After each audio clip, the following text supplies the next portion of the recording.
Dottore.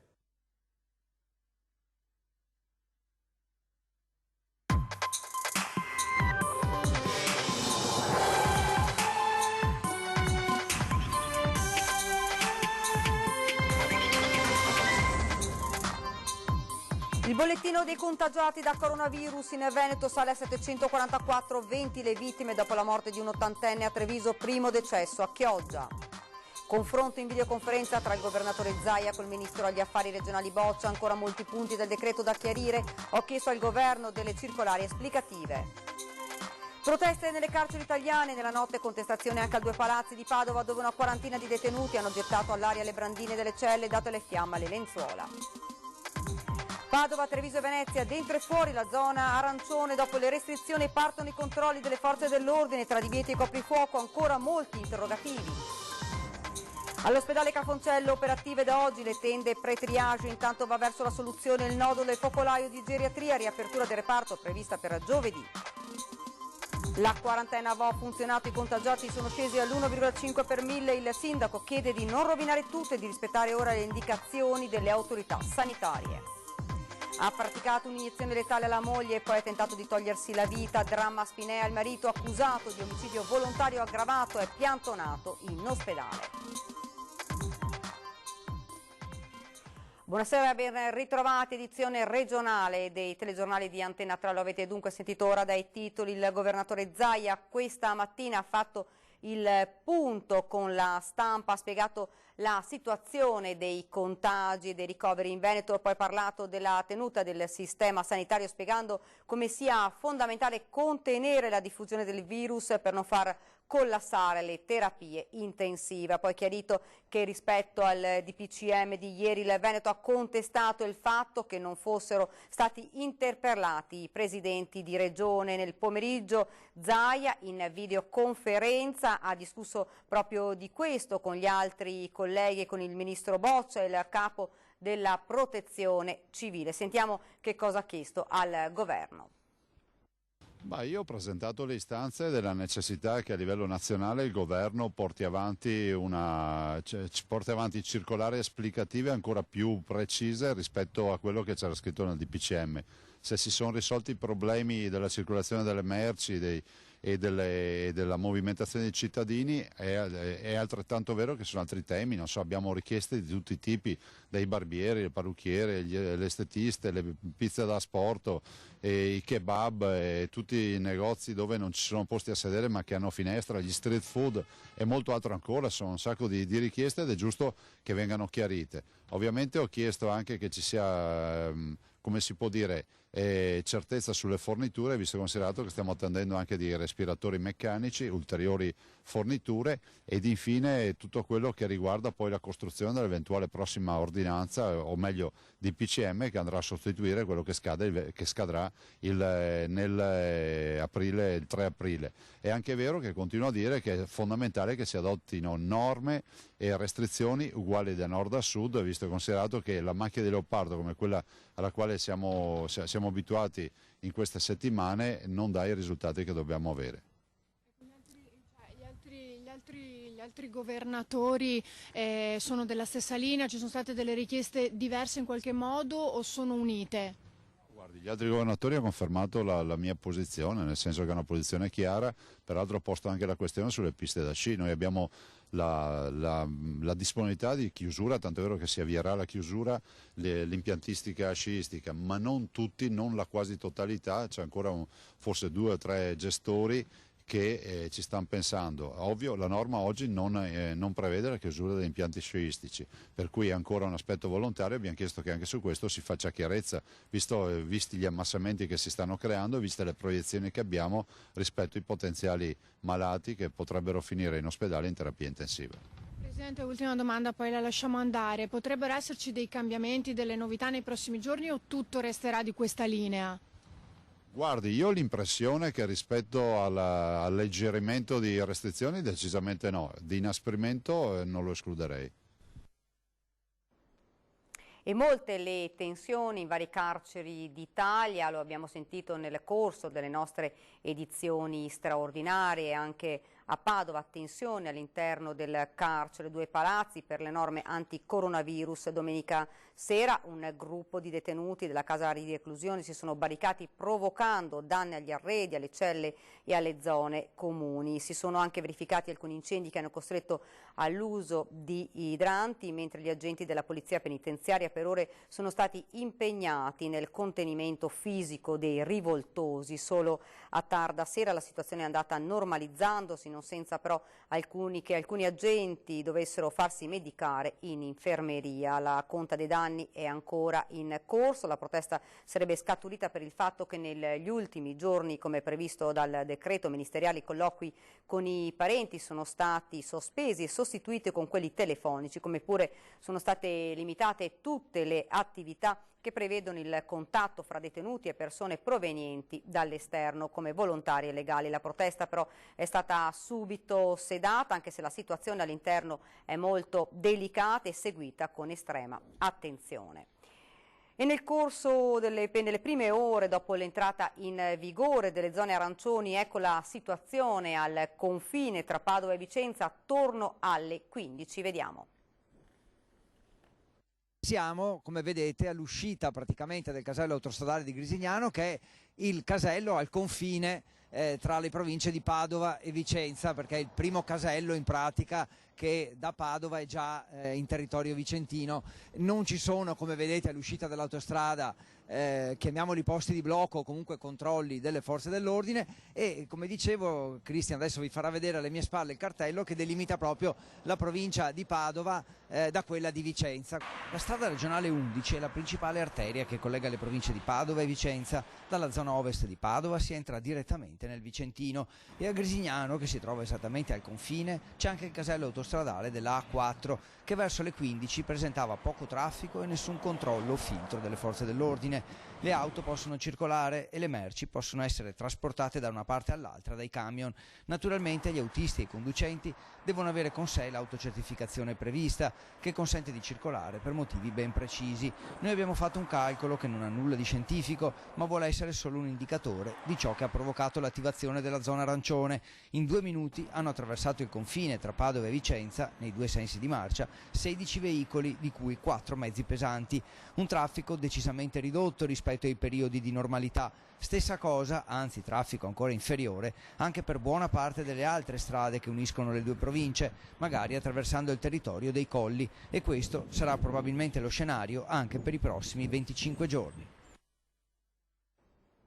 Decreto che ricordiamo prevede la chiusura degli esercizi pubblici, ristoranti, bar, pizzerie alle 18, sono le 18:36, quindi dovrebbe essere tutto chiuso. Noi ci colleghiamo con la nostra Valentina Vesetin che si trova a Padova in centro città. Io vedo adesso in questo momento la città. Valentina, buonasera, com'è la situazione lì?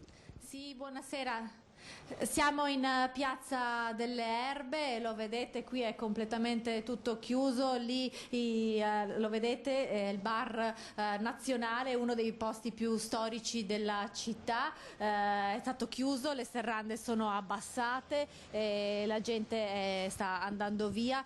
C'è qualche persona in centro, ma di sicuro non la folla che c'è di solito al lunedì sera, quindi la città è piuttosto deserta, anche se ci sono qualche ragazzo che sta passeggiando per la città, ma lo vedete, tutto è chiuso, luci spente. Anche la caffetteria laggiù ha chiuso puntuale alle 6. Molti anche i negozi, che nonostante potrebbero rimanere aperti di più, hanno comunque scelto di chiudere. Abbiamo visto qualche ragazzino che, nonostante il divieto di assembramento, si muoveva in gruppetti di 4-5 persone, ma erano veramente pochi. Per lo più la città, appunto, la vedete, è completamente, la vedete, tutto chiuso. Anche i bar laggiù, siamo lì sotto il salone, che insomma a quest'ora alcuni negozi dovrebbero essere ancora aperti, invece le saracinesche sono tutte abbassate.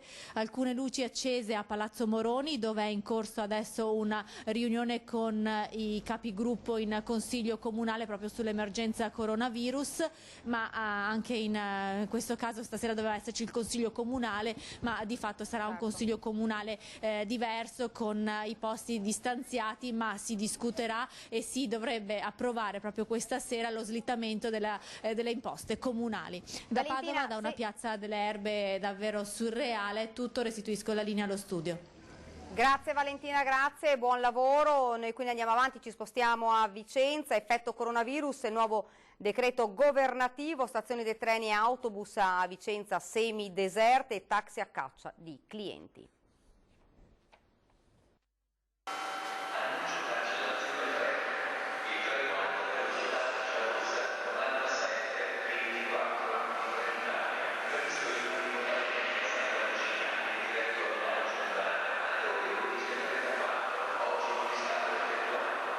Frecce rosse cancellate, sala d'attesa vuota, atrio semideserto, parcheggi all'esterno liberi. Si presenta così la stazione di Vicenza il giorno dopo l'ultimo decreto governativo varato nella notte tra sabato e domenica. Se dall'evolversi dell'epidemia da Covid-19 i viaggiatori erano sensibilmente diminuiti, oggi sono ancora meno. Dovevo andare a Roma, ma lo posticipiamo di una settimana. Dovevo andare all'aeroporto di Treviso perché dovevo andare a Budapest, però mi hanno chiuso l'aeroporto di Budapest, quindi ho riconsegnato la macchina a noleggio e adesso sto tornando a casa. Questo sta diventando un po' un problema? Sicuramente è un problema. A circolare sono i treni regionali, anche se a prenderli sembra non esserci nessuno. Una coppietta al binario sembra dimentica di quello che sta accadendo, mentre sul piazzale, sulle panche in pietra, c'è chi con valigia è in attesa. Stessa situazione alla stazione delle Corriere SVT, autobus semivuoti che arrivano e partono, passeggeri distanziati a gironzolare, qualche immigrato. Le scuole chiuse hanno fatto il vuoto ed ora il nuovo decreto ha fatto il resto. Da stamattina si è visto veramente un drastico abbassamento del passaggio delle persone, in effetti molte persone giustamente hanno seguito le indicazioni date alla televisione, con però la conseguenza che si vede dalla stazione dei treni anche qua da noi davvero oggi c'è la calma assoluta. Taxi fermi davanti alla stazione, anche loro dotati di presidi anti-coronavirus, ma i clienti latitano. Una mascherina ce l'ho, ogni tanto, no? C'ho la mascherina, c'ho la mucchina e dopo c'ho anche lo spray, quello per disinfettare. Se vengono 4 persone una bisogna che si sieda qua e non c'è il metro di distanza. Ma quanto è calato il lavoro? Un bel po', secondo me un 60-70% almeno. Ma solo per la stazione o anche in tutta la città? Tutta la città. Ed è arrivato proprio in questo momento il nuovo bollettino regionale delle persone contagiate, da 744 di questa mattina è salito a 771, con un +1 a Belluno, +2 a Padova, +1 a Treviso, +12 a Venezia, +8 a Verona. Dunque, per quanto riguarda i ricoverati, 203 con 61 nel Veneto, ovviamente in terapia intensiva. Dobbiamo registrare purtroppo una persona deceduta in più rispetto a questa mattina all'ospedale di Mestre e quindi le persone decedute salgono a 21. Ed ora invece vediamo il messaggio di Giuliano Martini, sindaco di Vo, a tutti i suoi cittadini. Ricordiamo che ieri sono stati riaperti i varchi, quindi sono usciti dalla famosa zona rossa. Cari concittadini, vi disturbo per una raccomandazione. È appena terminata la quarantena qua per il Comune di Vo. La quarantena con gli studi effettuati e con i tamponi effettuati ha dimostrato che si è abbassato in modo significativo il numero di contagiati, che da 89 persone, che erano pari circa al 3 qualcosa per cento, sono scesi solamente dagli ultimi dati non ancora ufficiali all'1,5 per 1000, quindi c'è stata un'ottima risposta e la dimostrazione che l'isolamento ha sortito gli effetti sperati. Io mi rivolgo a voi questa mattina per chiedervi di essere responsabili. Siamo stati isolati in queste 2 settimane, ciò ha permesso di isolare le persone positive e che non ci fossero più contatti. Ora si sono aperti i varchi del nostro comune e quindi andremo a contattare persone, a frequentare persone delle quali in realtà sappiamo poco o nulla. Quindi vi chiedo di seguire tutte le regole di prevenzione.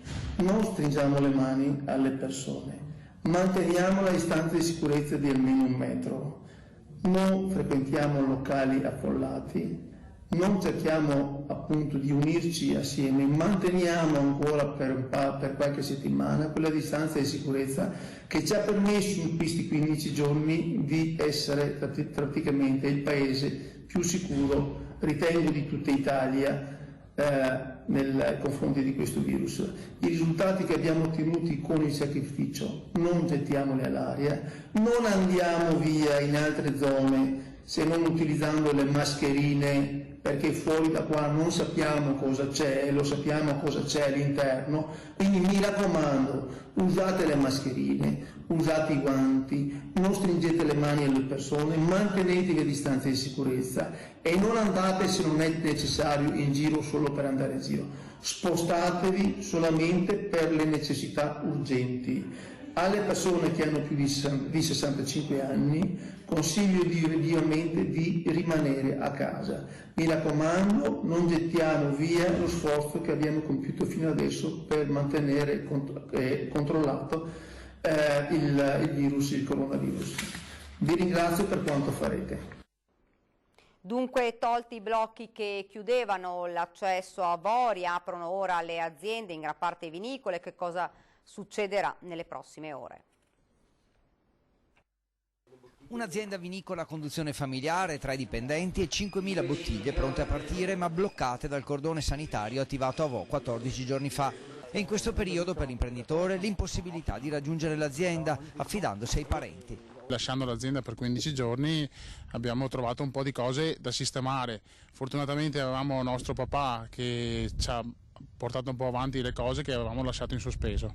Ora, appena tolti i blocchi a Vo, come prima cosa ci sono i vigneti da seguire, la stagione va avanti, c'è spazio perfino per un po' di ottimismo. In queste prime ore non si è mosso niente, anche perché continuiamo a essere in zona rossa, quindi difficilmente vedremo un qualcosa fino al 3 aprile. Diciamo che siamo fiduciosi e speriamo che qualcosa si muova, insomma, dai. Solitamente marzo è il periodo migliore in cui si vende di più anche il vino sfuso che poi ognuno imbottiglia a casa sua. I clienti sono in Lombardia, Piemonte e nel resto d'Italia. Ovviamente nelle prime ore non si vedranno segnali di ripresa, serve prima recuperare i contatti con i clienti, ricostruire la fiducia e cancellare le paure. La prima cosa che hai fatto qual è stata? Beh, la prima cosa, insomma, è il computer per vedere in questi 15 giorni cosa era passato, cosa era arrivato e fortunatamente sono arrivati anche degli ordini che sono rimasti in stand-by fino a oggi, insomma da domani cominciamo a lavorare. Quanto agli spostamenti limitati dalle nuove disposizioni, anche i dipendenti dell'azienda che risiedono a 5 km ma nella provincia di Vicenza devono dotarsi di un'autocertificazione e della dichiarazione del datore di lavoro per attraversare il confine. Con un'autocertificazione che loro si firmano e con quella possono entrare e lavorare le loro 8 ore e poi ritornano a casa, insomma abitano qui a 5 km però purtroppo sono fuori provincia. Insomma si riparte una situazione comune a tutte le aziende vinicole di Vo, aprire gli uffici, riallacciare i rapporti con i clienti, spedire e così nei prossimi giorni partiranno finalmente migliaia di bottiglie perché nonostante la zona arancione le merci possono circolare e quello sarà il definitivo segnale di normalità. Siamo sui coniugani e quindi puntiamo forte sul fior d'arancio e sul serprino. Ed ora ci spostiamo a Venezia. Per effetto del nuovo decreto sono iniziati i previsti controlli delle forze dell'ordine anche lungo le strade per monitorare chi entrava e chi usciva dalle zone rosse. Li abbiamo seguiti anche noi.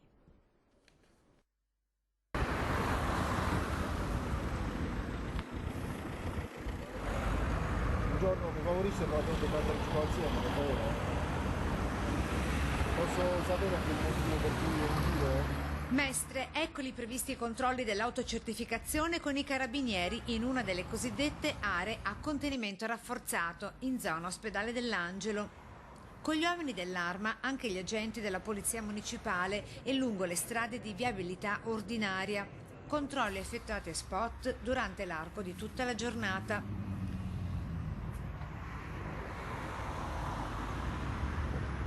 Ci spostiamo da una zona rossa all'altra, cambiamo direzione e comune. Siamo lungo la provinciale che da Padova porta a Venezia, in quel di Mirano, da Santa Maria di Sala. Qui nel municipio che si trova al confine tra la provincia di Venezia e quella di Padova incontriamo il sindaco che con le forze dell'ordine monitora la situazione lungo via Cavin di Sala. Oppure sulla Noalese, quella che va a Padova, potremo trovare dei pattugliamenti, sono strade che sicuramente la prefettura nell'ordine del giorno delle sue priorità, in comunione con i carabinieri, pattuglierà queste strade, è anche giusto che sia così. Siamo entrati al casello autostradale di Dolo, andremo avanti fino alla prossima uscita, ovvero quella di Venezia, e vogliamo verificare se incontriamo le previste pattuglie della polizia stradale atte a monitorare il territorio. Nei quasi 15 chilometri del nostro percorso ci appare da subito evidente una cosa: i mezzi che circolano in autostrada sono drasticamente diminuiti. Non incontriamo pattuglie, a riprova del fatto che i controlli vengono effettuati a campione e senza un orario prestabilito, ovviamente. Al termine del nostro giro, il report delle forze dell'ordine non registra multe o sanzioni né gli eventuali e previsti sconfinamenti territoriali senza comprovata e indifferibile necessità. Ed ora ci fermiamo per qualche istante di pubblicità.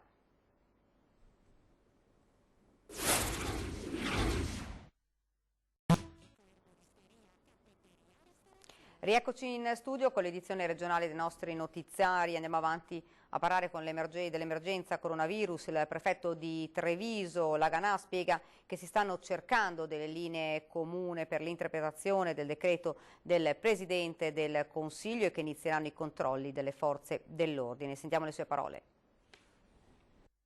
Cosa diciamo ai cittadini?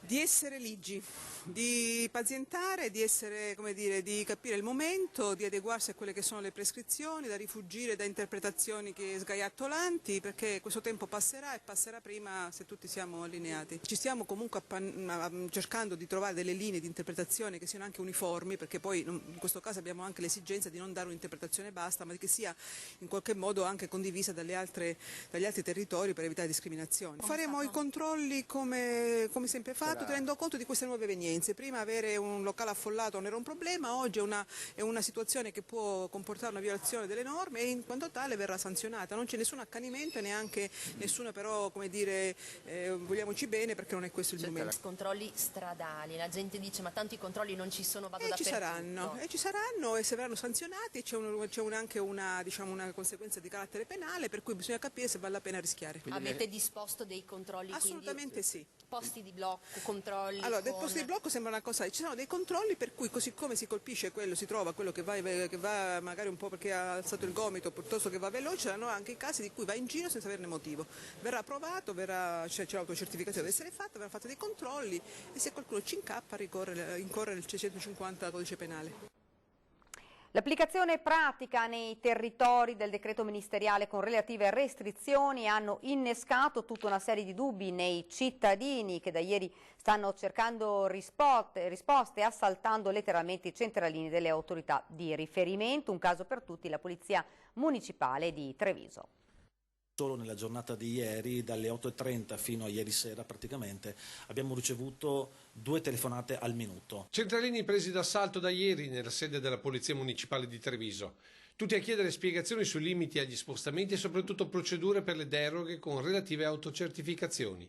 E chi non ha la pazienza di stare al telefono si reca sin dal mattino direttamente al comando. Quante persone sono venute questa mattina? Per il momento 15. 15. Di che estrazione? Giovani, anziani? La maggior parte anziani.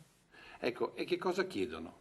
La maggior parte se si possono spostare dei figli per fare la babysitter, soprattutto fuori comune, o per andare a fare una passeggiata o bere il caffè. Pochi hanno capito che per muoversi serve avere un'autocertificazione con la motivazione dello spostamento, ma che questa non necessariamente deve essere redatta dai cittadini. E durante i posti di controllo sono gli stessi organi di polizia a consegnare il modulo, quindi non c'è nessun problema.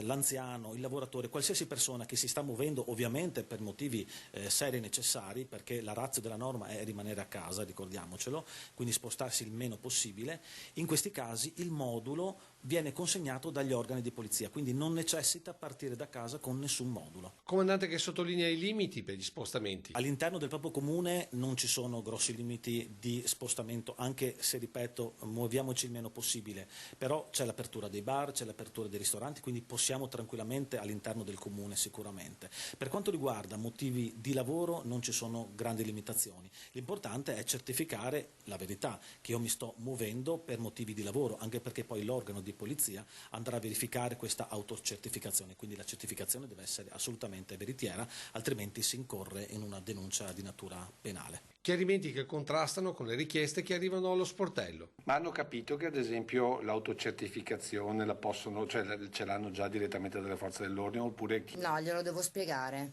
Sono un po' preoccupati, vorrebbero che venisse vidimata direttamente dal comando.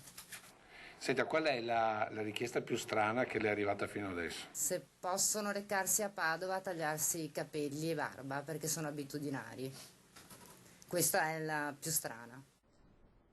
Rimaniamo a Treviso e andiamo a vedere la situazione sanitaria all'interno dell'ULSS 2 con una buona notizia: giovedì riapre geriatria. La situazione per noi, diciamo, il focolaio della geriatria da giovedì si chiude. Una buona notizia, ma soprattutto un segnale importante per chi ritiene la Marca trevigiana area da contingentare. Il reparto dove ci sono stati i decessi per coronavirus è stato sigillato con il risultato che il contagio è stato circoscritto ed ora, a 14 giorni dal primo caso, i degenti potranno uscire da quelle stanze. Giovedì andremo a dismettere 35 persone che oggi erano ricoverate in geriatria. Molti di questi andranno a domicilio, altri andranno in casa di riposo. Un provvedimento che potrebbe mettere in discussione il confinamento della Marca come area rossa. Era proprio in relazione ai 9 decessi, di cui l'ultimo questa mattina, un paziente ultra ottantenne con altre patologie ricoverato il 24 febbraio scorso, che il governo ha inserito Treviso tra i territori a maggior rischio. La chiusura del focolaio potrebbe quindi ridurre il periodo di quarantena con immediati benefici per tutti. Altra situazione positiva riguarda la disponibilità di posti letto nelle terapie intensive. Noi abbiamo sostanzialmente programmato l'attivazione in accordo con la Regione di una 50ina di posti. Oggi siamo a 6, forse più 1, 7 e quindi teniamo ancora botta e quindi credo che la situazione è ancora, come dicevo prima, sotto controllo. Per cui ecco, non rallentiamo ovviamente il controllo, non rallentiamo, non abbassiamo la guardia, ma teniamo la situazione sotto controllo. Intanto aperta da questa mattina una delle 2 tende per il precontrollo di chi si reca al pronto soccorso. Oggi ci sono dentro operatori della protezione civile da noi addestrati, coadiuvati da un nostro infermiere professionale del pronto soccorso. È uno screening, viene misurata la temperatura, viene compilato un questionario, la persona che sta bene e ha altri problemi va direttamente al pronto soccorso. Chi non sta bene, ha la febbre, tosse, viene indirottato nell'altro percorso del pronto soccorso e così non va a contatto con altri e quindi anche se fosse per caso positivo non è un rischio per altri. Dal direttore generale un appello e una rassicurazione. L'appello è che se non avete cose da fare, state in casa, evitate ovviamente di uscire e di avere contatti, perché purtroppo può succedere che ci siano persone che sono tra noi e sono positive, quindi evitiamo ovviamente questi contatti e contemporaneamente lavate le mani e evitate gli assembramenti. Queste sono le cose principali. Continuate a lavarvi le mani, igienizzatevi e credo che in questo modo riusciremo a frenare sicuramente questa epidemia. Ed ora andiamo a Spinea con la cronaca. Ha praticato un'iniezione letale alla moglie e poi ha tentato di togliersi la vita. Dramma quindi a Spinea, protagonisti una coppia di anziani, entrambi malati. Era seduta su una poltrona in soggiorno quando i carabinieri di Spinea l'hanno trovata entrando in questa villetta di Orgnano in via del Commercio. Agnese Mazzano, 80 anni, era senza vita da alcune ore. La segnalazione era partita dalla caserma di Mirano, dove il marito Gianfranco Pasco, neurologo in pensione, classe 1939, si trovava con una dei 2 figli. Chiediamo perdono, comprensione, rispetto, avevano scritto, entrambi malati e decisi a compiere l'ultimo viaggio assieme. Per lei è stata fatale un'iniezione di farmaci, quella che lui, ora piantonato sotto shock nel reparto di psichiatria di Dolo con l'accusa di omicidio volontario aggravato, non è riuscito a farsi. La coppia era conosciuta nel territorio, ma io non la conoscevo personalmente, quindi non ho avuto rapporti con la famiglia. Ovvio che sono altamente dispiaciuta e costernata per l'accaduto, perché mi fa molto riflettere che magari ci poteva fare qualcosa, forse, se farli sentire più accolti anche se avevano dei problemi di salute. Fuori dalla casa rimangono gli oggetti che testimoniano una vita assieme che si è bruscamente interrotta, la vita di una coppia da tutti definita modello. La salma si trova all'obitorio dell'ospedale dell'Angelo di Mestre per l'autopsia disposta dall'autorità giudiziaria che, assieme alle analisi di laboratorio, fornirà gli ultimi chiarimenti. Un 53enne originario di Cavallino Treporti ha perso la vita in un incidente stradale in Friuli Venezia Giulia. Manuele Trevisan è uscito di strada col suo furgone lungo la statale 14 all'altezza di Torviscose in provincia di Udine, nel tragitto tra Cervignano e San Giorgio di Nogaro. L'uomo è ispirato all'ospedale Santa Maria della Misericordia di Udine. Siamo arrivati al termine, vi ricordo ovviamente per tutti gli ulteriori aggiornamenti l'edizione veneziana dei nostri telegiornali, subito dopo invece alle 19:30 vi ricordo l'edizione di Treviso, sarà presente il nostro governatore, il presidente del Veneto Luca Zaia. Subito dopo non perdetevi ovviamente la nostra consueta trasmissione Ring. Siamo arrivati dunque al termine, vi lascio come di consueto alle nostre previsioni del tempo, grazie davvero per averci seguito, buona serata.